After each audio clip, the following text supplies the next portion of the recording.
All right, everybody. Welcome to another edition of Maryland's Cafe Society Radio right here on YouTube. And of course, today is Saturday, February 13th, 2021, also known as Galentine's Day. What is Galentine's Day all about? Well, it's an official holiday, I guess, that allow girlfriends, women, to gather together. I guess, especially those who are single and who don't necessarily have a Valentine. It's your day to kind of hang out, have fun, treat yourself, do something nice for yourself. And so I kind of got ahead of the game and purchased myself some beautiful roses.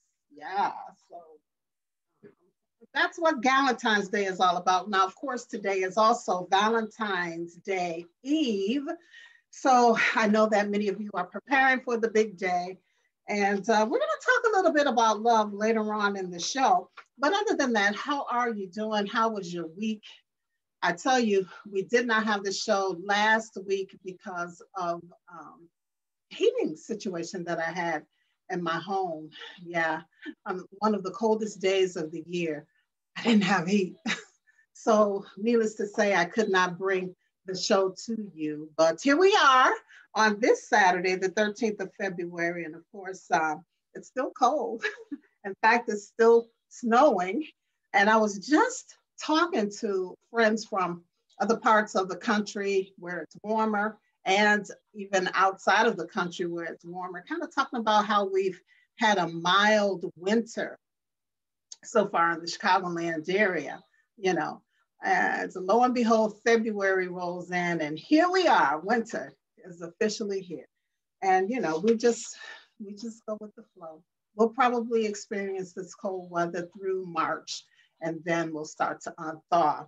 And when I say cold, I mean the news or meteorologists reporters are saying that we could experience some sub-zero weather in the next few days. So if you're in the area, make sure that you bundle up and definitely check out and on loved ones. All right.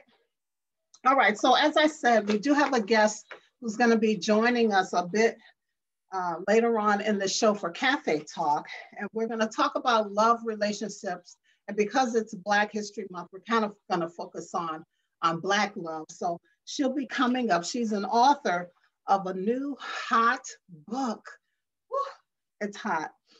We'll talk to her about Black love and you know, a little bit about her book as well. So stay tuned for that coming up in Cafe Talk. And the in between time, let's get into some cafe news, everyone. And of course, starting with the latest numbers on the coronavirus update, according to the Johns Hopkins University, there's now more than 108 million COVID-19 cases worldwide and more than 2.3 million deaths.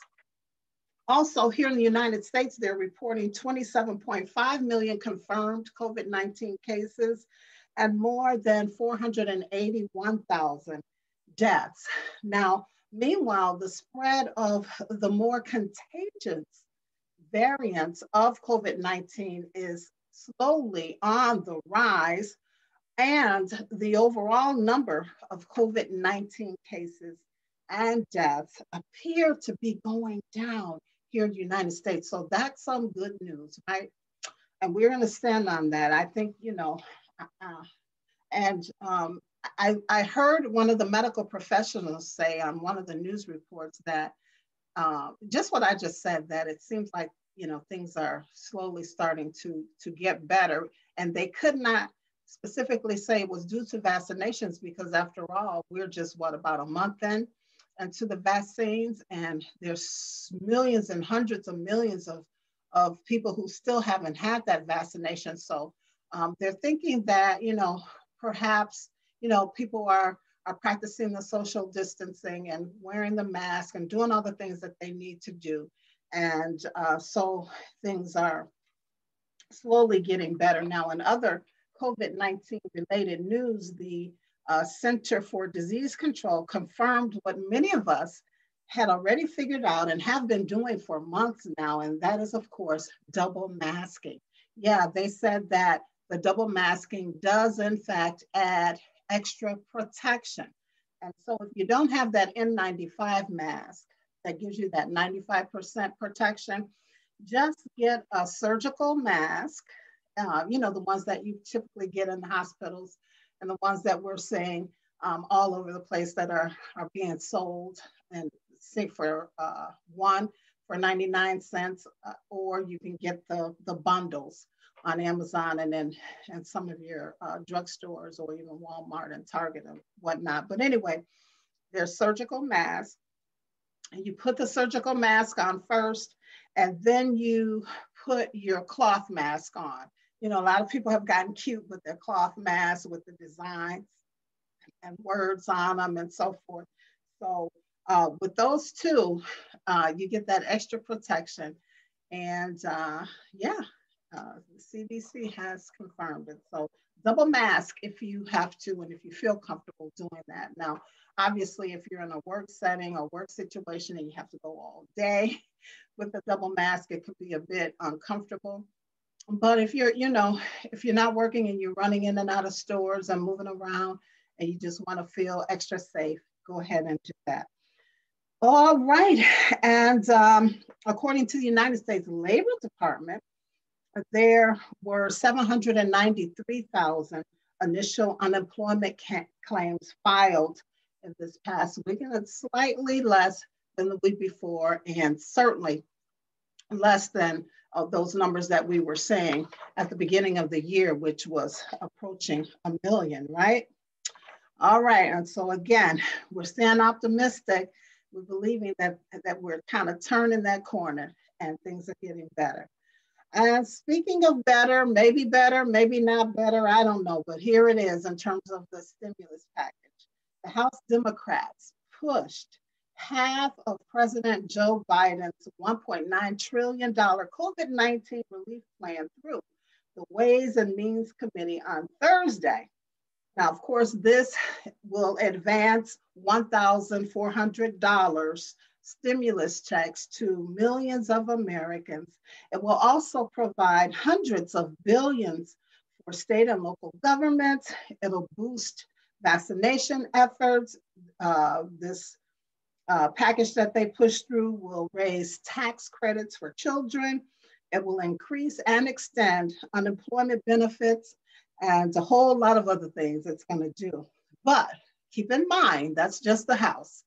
It still has to pass the Senate. So stand by, we'll keep you updated on that. In other business news, just one day after Mark Cuban, who is owner of the Dallas Mavericks, said that he had stopped playing the national anthem last year, before the Mavericks game, all of the teams play the national anthem. Well, he was talking and said he had stopped playing the national anthem last year. And just the day after he said that, the NBA announced that they will be keeping with their long-standing league policy, which is to require all of the NBA teams to play the national anthem before games. Now, there was a bit of confusion because the NBA had said, I guess in recent days, that it wasn't necessary, but after Mark Cuban publicly stated what he stated, I guess they did some fact checking, double checking or whatever, and determined that it is league policy and they are expecting all NBA teams to play the national anthem before games, all right?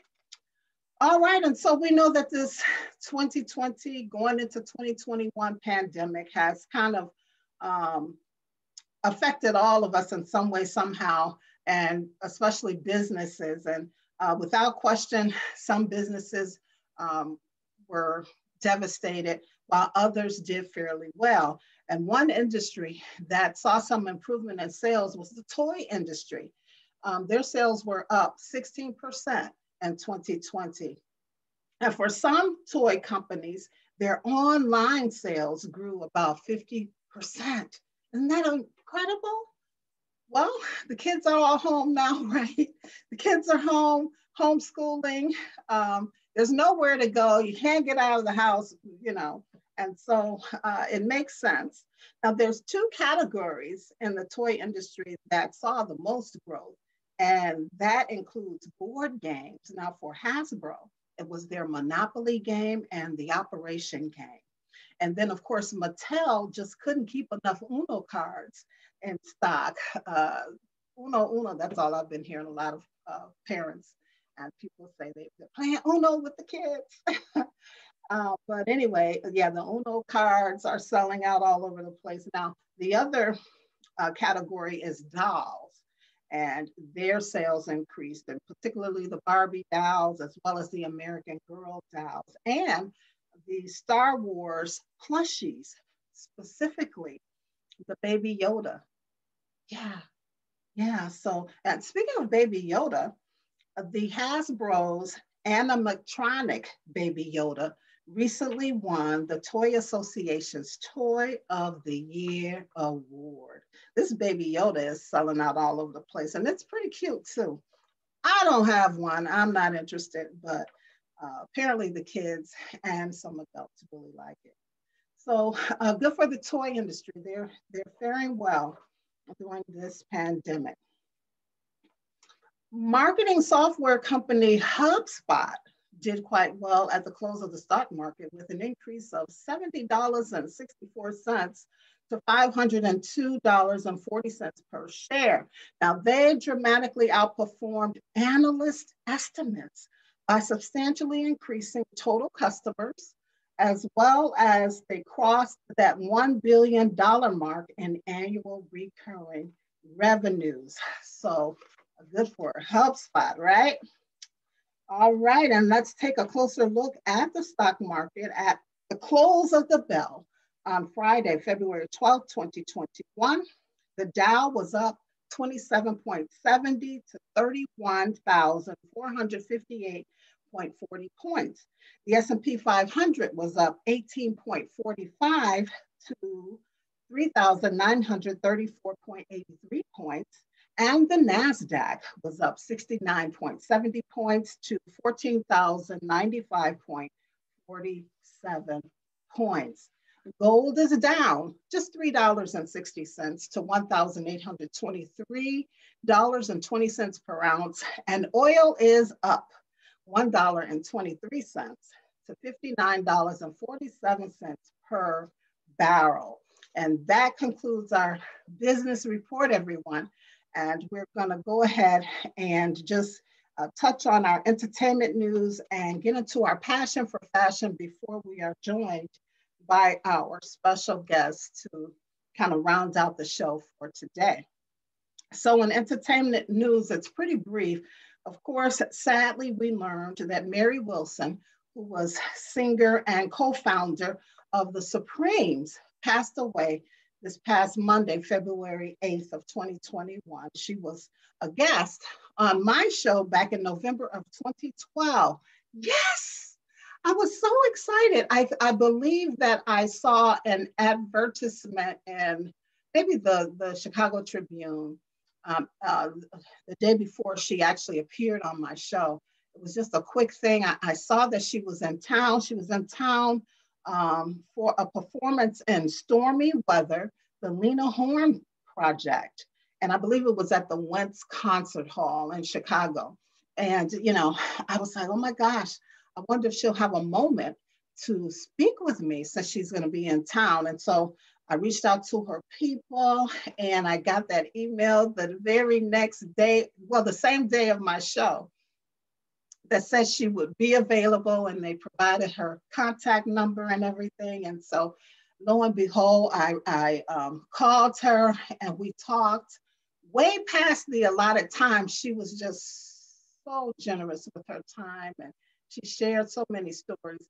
Of course, I tore my storage area up this week trying to find that audio clip. And then it occurred to me last night that it's probably on my old computer file. So what I'm going to do is try to carve out some time the early part of this week and get my hands on that audio so that I can share little snippets of that interview that I did with Miss Mary Wilson back in 2012. But yeah, we send our condolences to her family and her friends and all the lives of those that she touched and in her time here on Earth. Just a sad, sad thing. And of course, tributes were all over social media this week from those in the industry and those not in the industry who were paying homage to Mary Wilson. She will definitely be missed. I believe she was doing a Vegas show. She was in Vegas on a Vegas run during a show, and yeah, I don't know. But let's delve into Passion for Fashion. And again, it's going to be a bit brief. Passion for Fashion is all about New York Fashion Week. Now, a scaled down version of New York Fashion Week for this spring 2021 edition kicks off tomorrow on Valentine's Day and will run through February the 17th, mostly virtually and primarily on the Council of Fashion Designers of America's digital platform, Runway 360, IMG's nyfw.com site, and their mobile app. Also, some designers are taking their social media platforms to share some of their presentations with their fans. And some have even opened up OnlyFans accounts. Now, OnlyFans accounts are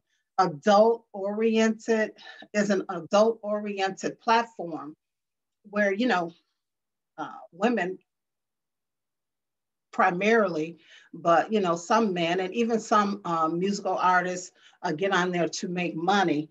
But this platform is going to be used by these designers to showcase some of their fashions. And I guess, you know, they'll charge an admission fee for them to do so. Now, fashion designers will be debuting their fall collections. Now, remember, the spring fashion week debuts what's coming up in fall, and fall fashion week debuts what's coming up in spring. And so this one will be showing the fall collections of the designers.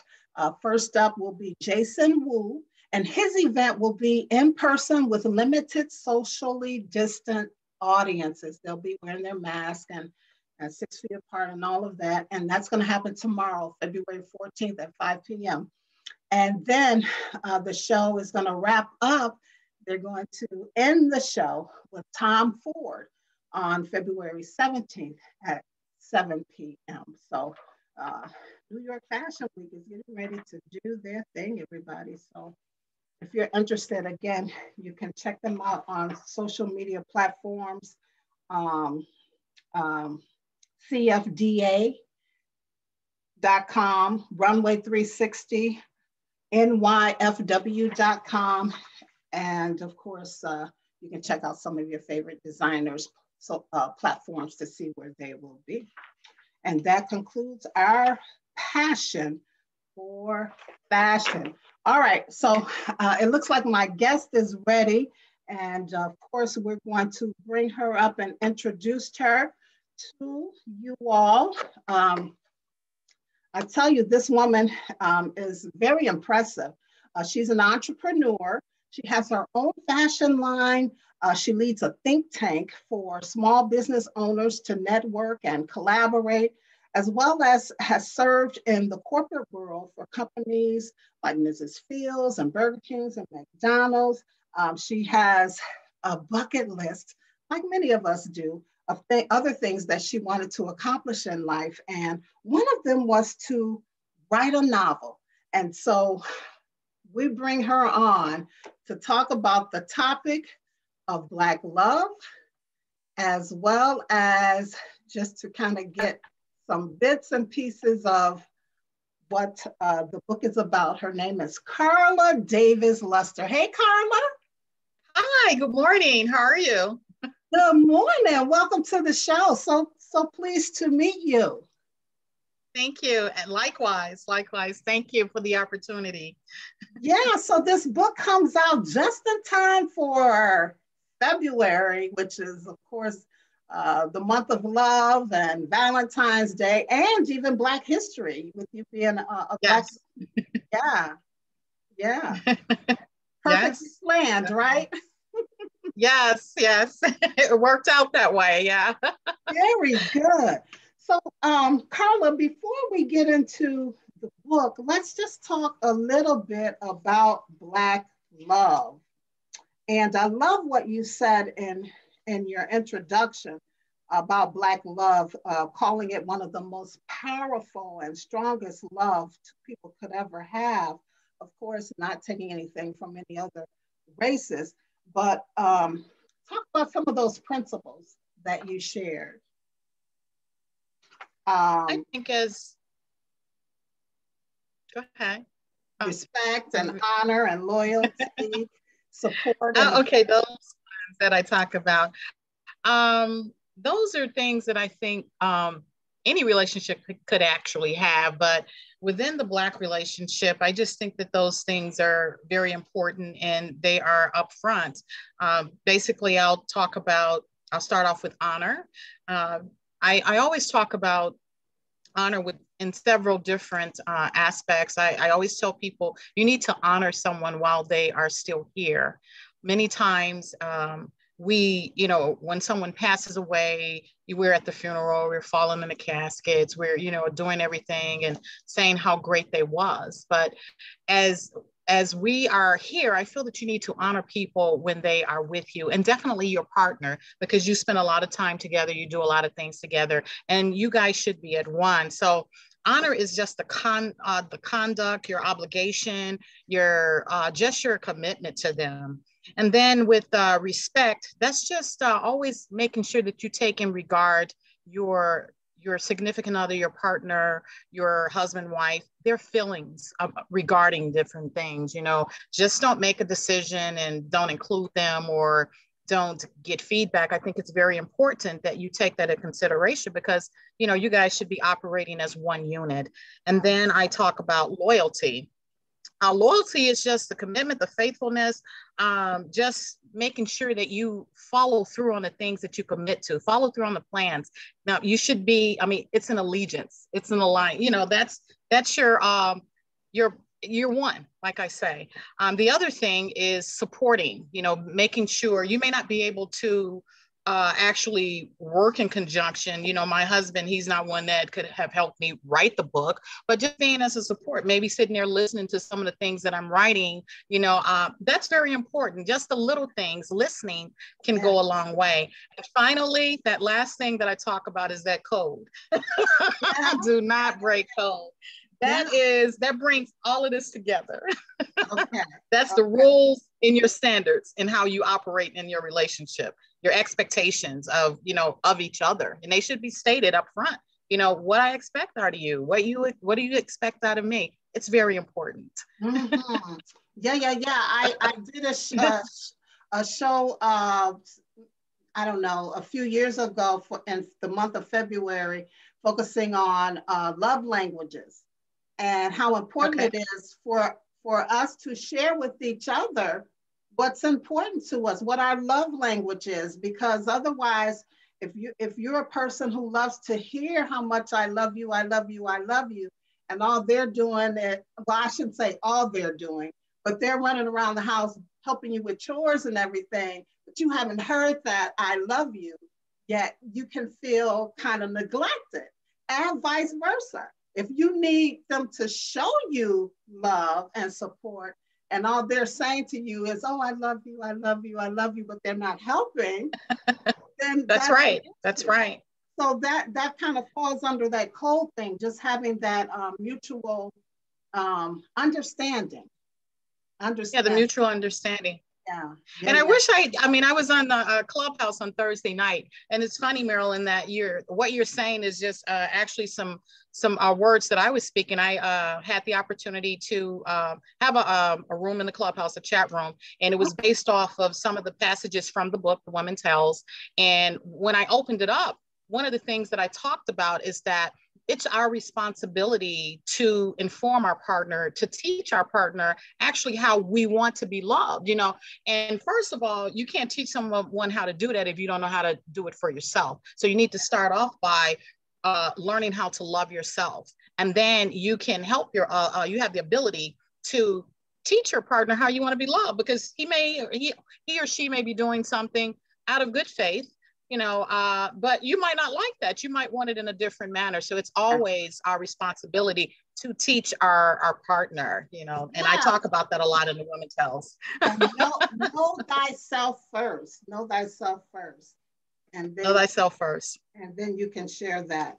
Well, you know, aside from all of that, I think Black love, when couples can get together, especially African Americans, when they can get together and stay together, it represents so much historically as well. You know, it showcases that, you know, our families can stay together, you know. Absolutely. Historically, we know, you know, the impacts of slavery and how our families were separated, and how that somehow got ingrained in our DNA. Absolutely. How we deal with each other. And God forbid, should we talk about, you know, the scarcity of Black men and you know, the challenge of just even connecting and then getting married and staying married. So I think when you talk about Black love and the importance of it and what it means, it represents so much more than just that couple being together. I think it sets the example for others who are watching. It leaves and builds a legacy for family and so much more. But I can't wait. I did not get a chance to read the book, but I did read the synopsis, and I'm telling you, this. Yeah, it's definitely Black love, because you know, with the Black love, just to tack on to some more of what you were saying, you know, we just share many things. We share that spirituality, we share religion, food, music. It's just an ancestral lineage that we just have that connection, that bond, that, you know, and once again, not taken away from any other races. I do have, you know, a lot of friends, some family members that are interracially married, and, you know, they're a beautiful couple. But I just think when you can identify and you have the background and you have so many things that you can identify with, that Black love, that thing that you can reach back and you understand each other, you know, just what, you know, your culture have been through. I just think that is just next level. Yes. Totally next level. Yes. I agree. So listen, Karla, what was the inspiration behind you writing this book? You know, I can't say that I grew up wanting to be a writer. I won't say that. It actually came about, my interest in writing the book came about when I was in corporate, and I spent a long time, about over 20 some years in corporate. And I was challenged in one of the newly developed departments. I was one of the people that were there, one of the directors there, and they gave me the project to write a operations training manual, because, you know, we were starting from ground zero and we needed some things to, you know, put the department in place. So, you know, I took on the challenge. I got the opportunity to work with, you know, editors, publishing houses, and different things of the sort to get that developed. And I must say that I worked on that project probably about 4 or 5 months. And through that, I kind of took a love for writing. And I'm like, you know, I kind of like this. I can really actually do this. Maybe I'll write my biography, or you know what would be even more fun is to write on something that everybody could identify and everybody could tune in and be like, yeah, you know, cheer me on or whatever, or, you know, have an opinion. So that's how I got to the place of wanting to write the book. But after just sitting back and just assessing things, I said, you know, I can write on relationships. I'll put a little bit of mine in there, and, you know, just pull from just other relationships that I have sat back and watched, from family members to friends to whomever, just observing people just out, you know, in a restaurant. You can be watching a couple and how they're behaving with each other. So it actually came about once I was in corporate and I got my first opportunity to write the operations training manual. Got it, got it. And then you just kind of took off from there. And so you just alluded to the answer to this question, but I'm going to ask it anyway. Is Yes. Woman Tells All based on real life experiences? Yes, it is. It is, but it is a fiction novel. However, my writing is from various situations that I know to be actually real. You know, well, I say that it's totally my life. No, it is not. There are some pieces, you know, bits and pieces, and my life is probably the least amount that's in there. I interviewed, you know, some couples, you know, just being around couples and just, you know, kind of like acting as a friend and a sideline counselor for some of my friends. I was able to pull some of that information. And one thing I will point out, there aren't any names in the book, so I don't like name the characters. I throw out some names, but I'm making a joke about, you know, some information that one of the characters in the book actually says to the wife, I would say, but there are no names, so everyone is protected. Yeah. But it is based off everything that I wrote about.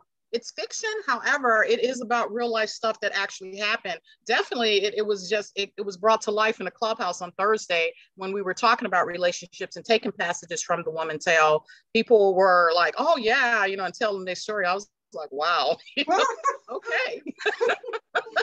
Right, really? Because you do say that in your storytelling process, you kind of let your imagination fly away too. So yeah, that's the intimacy. There is some intimacy in there. Okay, it's quite I'd say it's about 3, 4, 4 or 5 scenes in there that, you know, get your wine, get your candle, and sit back and you can just live vicariously through that book and say, where is this guy at? You know, maybe the guy you have is that guy, you know. So that's my imagination really it ran away. I tell you, but I think what's unique with your book, and you can talk about this, is, you know, and like a lot of romance novels, you have those hot, steamy moments and you know, all of that, but you also go deeper. So talk about that, how you kind of dwell into the thought processes, I guess, of your characters. Okay, so what I wanted to do, I wanted to make sure that each character in the Woman Tales had their own personality, that they had their time in the spotlight to actually talk about who they really are and how they became, you know, that person, meaning like the other woman. When you think about another woman, if you bring it up, oh, you know, she's a bad person, she did this, she broke up a home, you know, stone her, you know, burn her at the stake. Yeah. However, in the Woman Tells, she tells her story. Not to say that she's right about what she's doing, but you can kind of look at her slightly different, that she just didn't wake up and do that. She, in her story, and that's chapter 8 of The Woman Tells, she actually tells her story and she goes through something and it leaves her bitter. And from that, I guess it takes away all of her humanity of like having empathy for another person because of what she went through. That's not right, you know. And I would say at the end of the day, if I write her in the sequel that I am going to try to do, maybe she'll be in some counseling or something. But each character, maybe she need, you know, to get a little counseling. Okay, you broke code, you broke the principles, mama. So, but I do allow each one of them to tell their story and to talk about, you know, their point of view and why they're doing it. So you have the wife, the husband, you have the other woman, you have the other man, and then there's a baby mama in there. So we always got to have a baby mama. But each one of them tell their story. Yeah, and so it's not to justify what is happening, but just as an explanation of sorts, and to kind of put you in their mind. Yeah. Wow, I tell you, well, it's good. Now, that's a good takeaway, I think, that people should keep in Yes. mind when they begin to read. But what's a main takeaway that you want people to have? I make a statement on I say that make believe and reality are only steps apart from being joined. And like the movie Us, you know, it was like two people, you know, you got the one that was kind of like you know, you had two people. You had what's her name? Nupenda, I forget her name. Yeah. Anyways, but you had two of her, and you had, it seemed like the good versus the evil or whatever, you know, two sides. And sometimes we say there are things that we'll never do. I'm never going to do that. But however, when you're put in a situation, actually in it, it's easy to step back and look at somebody else's situation and give a lot of feedback and give your opinion and say, oh my goodness, I would never do that. But when you're in it yourself and you got feelings involved, your heart is there, it's, you might make a different decision. So the takeaway is to be always try to, when you're making a decision or making a judgment, which we shouldn't do, put yourself in the other person's shoes and try to look at it from the stance that they are and what they've gone through. That's why I wrote The Other Woman and The Other Man, to give their stance, not to justify it, not to make excuses, however, just to give an understanding of where they are. So being understanding and trying to listen and maybe, you know, trying to, you know, just write it for yourself. You might take a look at it and look at it a little differently. Yeah, and so that's the significance of the title, The Woman Tells All. And so, I mean, did you give that a lot of thought? Did it just kind of roll off your mind, or? It's because it seems like women are always telling something, but people are always telling. But I came about that title once I chose that title after I got to writing, because it's somewhat narrated or whatever, and I said, you know what, The Woman Tells, you know, that's a catchy title, and they're going to be like, what is she telling, you know? And so I wanted something catchy, something that it doesn't really give away the story, but it kind of, you know, like, I thought it was kind of an interesting title. So, you know, that's how I came up with it. It is. It really is. It's a draw. You know, The Woman Tells, and you're gonna grab it and go, okay, what is she telling? And what is she talking about? Who's she telling on? Yeah. All right. Well, listen, I tell you, I can't wait to really get into it, to get the full essence of the book and what it's all about. But you know, I could tell that it's a romance, a hot romance novel, but it's also touching on so many other issues that happen in relationships, and offers up somewhat of an explanation of, you know, why some people may move the way they move or do the things that they do in their relationship. Absolutely. Yeah, yes. yeah. You know, what else is another thing, Marilyn, is that if you go to my website, thewomantells.com, I also have on there like a 30-second movie kind of clip.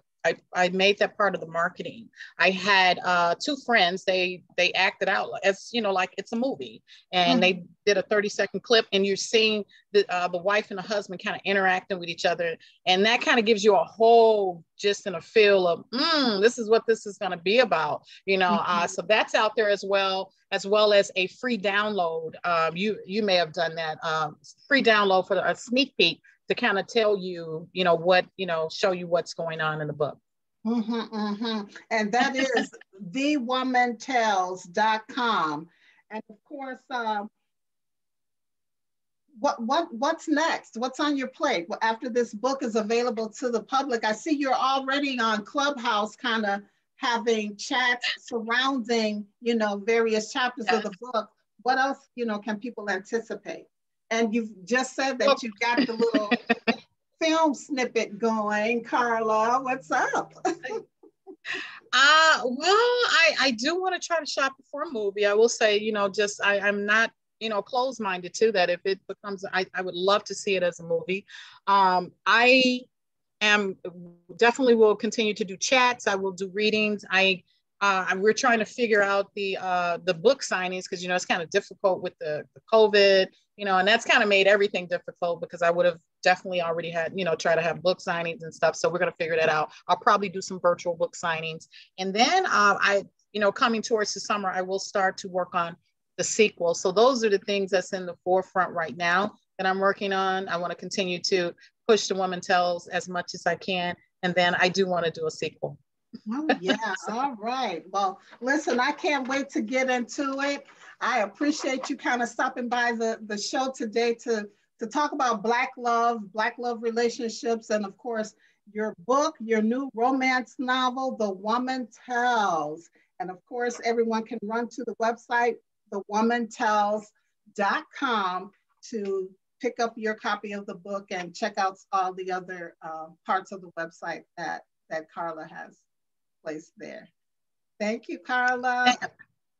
Thank you. I want to thank you for the opportunity, and please follow me on my IG. Everything is The Woman Tells, my IG, my Twitter, and my Facebook, The Woman Tells. Thank you so much for the opportunity. Fantastic, hon. You stay in touch, all right? Will do. Thank you. All right. Have a good one. Take care. Bye-bye. Peace. All right, everybody. And that, of course, is Karla Davis Luster, author of Woman Tells All. And you can check her out again at thewomantells.com, and pick up the book.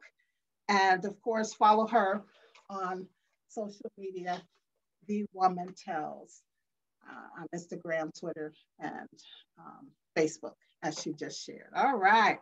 Well, I'm telling you, I can't wait to get into it. I did download the sneak peek chapters that she shared, and just waiting on the book to arrive so that we can, just kind of live vicariously through others, as she says. All right. Thank you again, Karla, for stopping by the show. All right.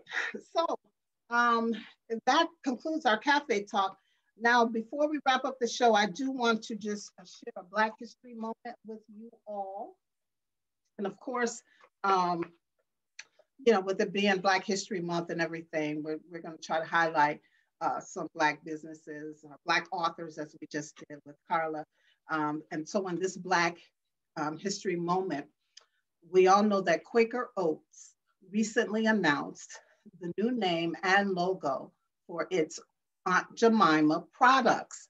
And of course, they gave us the new name, which is Pearl Milling Company. Pearl Milling Company. And it looks like the packaging is going to color, the color scheme of the packaging is going to remain the same, but the new brand is expected to launch in June of this year. And the renaming and the rebranding is, of course, a result of the promise that the company made back in June of 2020. And, in the middle of all this social and racial demonstrations that we were having, they promised to remove the racist stereotype and image from the Aunt Jemima brand and packaging. And so they've done that. And, you can just Google Aunt Jemima to see what it looks like now. But again, the image of the Black woman is gone. Now, of course, over the years, they've tackled that whole concept of how the whole image came to be, again, rooted in racism and stereotypes and negativity by updating the look of Aunt Jemima. But because of everything that took place, specifically after we all viewed the horrific end to George Floyd's life, late May of 2020, many businesses, Uncle Ben's, Mrs. Buttersworth, there's many of them who decided to take a look and see, what kind of actions they can take to, I guess, correct wrongs. And so they've done it. The packaging no longer has a photo or picture of a Black woman on it. Now, for those who will miss that, as rooted in racism as it was, I think we've all kind of gotten used to seeing it, right? And so if you're gonna miss seeing a Black woman on a food packaging, this is something that I want to share with you. I highly recommend Michele Foods. Now for those, because I have the special background on, it's kind of difficult to see. But Michele Foods, for those who grew up in the Chicagoland area and the Midwest, you're very familiar with Michele Foods. She, of course, is creator of these delicious syrups. They're actually, it's actually a recipe handed down generation from generation. And her family, you can go to her website, michelefoods.com. That's Michele with one L, michelefoods.com, to read more about her inspiring story, to learn more about her current product, and of course, to place orders. Now, it's a syrup that she sells, and she has different flavors. This one happens to be the honey cream syrup, and it's a gourmet syrup. And so if you want to support a Black-owned, a woman, female-owned business, and who also happens to have her picture on the product, just look for Michele on the shelf, shopping for syrups. And I'm certain, more than certain, that there's more food items to come under her brand. So I just wanted to spotlight her. Again, that's michelefoods.com, and Michele with one L. And that's been a moment in Black history on Maryland's Cafe Society. And once again, everyone, before I leave you on this Saturday, I just want to remind you again to support the efforts of the Black Heroes Matter organization. Again, they are working to properly honor the founder of the city of Chicago, and that is, of course, Jean Baptiste Point du Sable. And you can go to blackheroesmatter.org, blackheroesmatter.org, to get additional information on ways you can support, sign the petition, and donate if at all possible.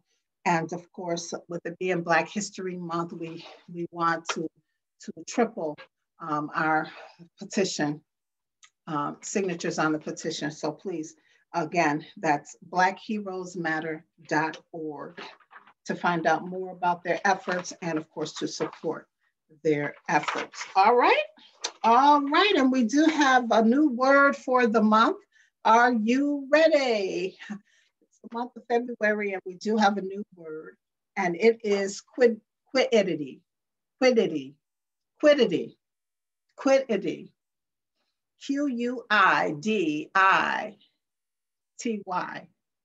Quiddity. And what it means is the inherent nature, distinctive feature, or essence of someone or something. All right. The inherent nature, distinctive feature, or essence of someone or something. Again, the word that we're going to learn and focus on this month is quiddity.